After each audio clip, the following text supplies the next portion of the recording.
નમસ્કાર મિત્રો, સ્વાગત છે તમારું મારી ચેનલમાં। તો આ એક એવી સત્ય ઘટના આધારિત કહાની છે જેમાં એક છોકરો જીવનમાં કંટાળી જાય છે, ખોટી સંગતમાં ફસાઈ જાય છે અને પોતાની જાતથી જ હારી જાય છે। પણ પછી એની જિંદગીમાં કંઈક એવું બને છે કે જે એને અંદરથી હચમચાવી નાખે છે। એક નાની ઘટના, એક અજાણ્યો છોકરો અને એક રાત એ બધું બદલી નાખે છે। આ સ્ટોરી માત્ર એક છોકરાની નથી, આ સ્ટોરી છે દરેક વ્યક્તિની જે ક્યારેક જીવનમાં હારી ગયો હોય। તો તમે પણ ક્યારેય એકલા લાગ્યા હોય, જો તમને લાગે કે હવે કંઈ બાકી નથી, તો આ સ્ટોરી અંત સુધી જરૂરથી સાંભળો, કેમ કે કદાચ આ તમને ફરીથી ઊભા થવાની હિંમત આપશે। તો ચાલો શરૂઆત કરીએ। અમદાવાદના એક શાંત વિસ્તારમાં રહેતો હતો આરવ।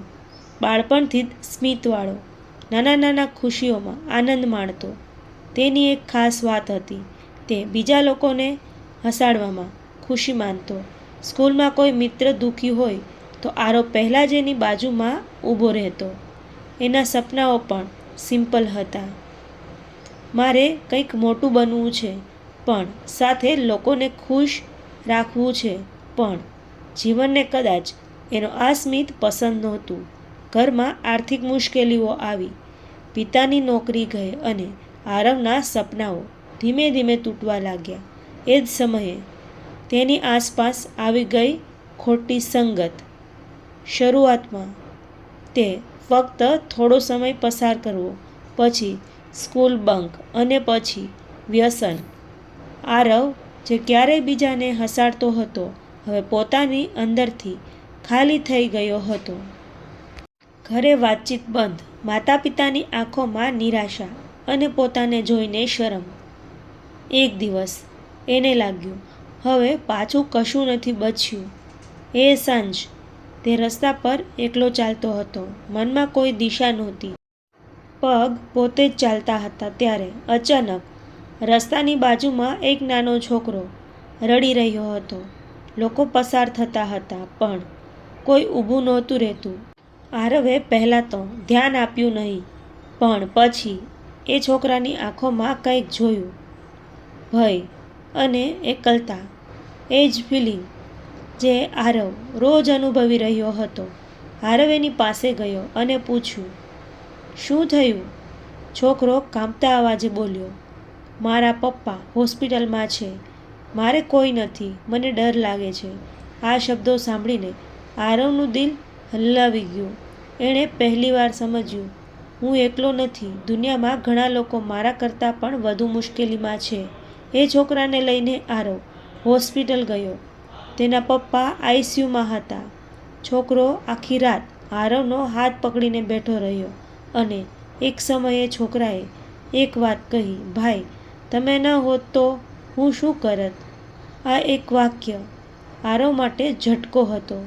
એણે વિચાર્યું, હું તો પોતે જ હારી ગયો હતો, પણ આજે કોઈને મારી જરૂર પડી। તે રાતે આરવ આખી રાત જાગતો રહ્યો અને પોતાની અંદર એક પ્રશ્ન પૂછતો રહ્યો, જો હું પોતે જ ખતમ થઈ જાઉં તો આવા લોકોનું શું, જે મને જોઈને આશા રાખે છે? એ જ ક્ષણ એના જીવનનો સાચો ટ્વિસ્ટ હતો। બીજા દિવસે આરવે પોતાની જાતને વચન આપ્યું, હું પાછો આવીશ, મારી માટે નહીં, પણ એ લોકો માટે જેને મારી જરૂર છે। તે દિવસથી એણે ધીમે ધીમે બધું છોડવાનું શરૂ કર્યું, ખોટી સંગત, વ્યસન અને નેગેટિવિટી। સફર મુશ્કેલ હતી, ઘણા વખત પડી ગયો, પણ એ છોકરાનો ચહેરો અને એની વાત હંમેશા યાદ આવતી। સમય સાથે આરવ ફરીથી ઊભો થયો, ભણવાનું શરૂ કર્યું, મહેનત કરી અને આજે એ માત્ર સફળ નથી, પણ લોકો માટે પ્રેરણા બની ગયો છે। આ સ્ટોરીનો સાચો મેસેજ, ક્યારેક અમે પોતાના દુઃખમાં એટલા ખોવાઈ જઈએ છીએ કે દુનિયામાં બીજાનું દુઃખ જોઈ શકતા નથી, પણ જ્યારે આપણે કોઈ બીજાને મદદ કરીએ ત્યારે આપણે પોતાની અંદરનો માણસ ફરીથી શોધી લઈએ છીએ। ક્યારેક આપણે કોઈને બચાવીએ છીએ, પણ હકીકતમાં એ આપણને જ બચાવી જાય છે. તો ફ્રેન્ડ, આવી જ કહાની સાંભળવા માટે મારી ચેનલમાં બન્યા રહો. વિડીયો પસંદ આવ્યો હોય તો વિડીયોને લાઇક કરી ચેનલને સબસ્ક્રાઈબ કરવાનું ભૂલશો નહીં મિત્રો. Thank you.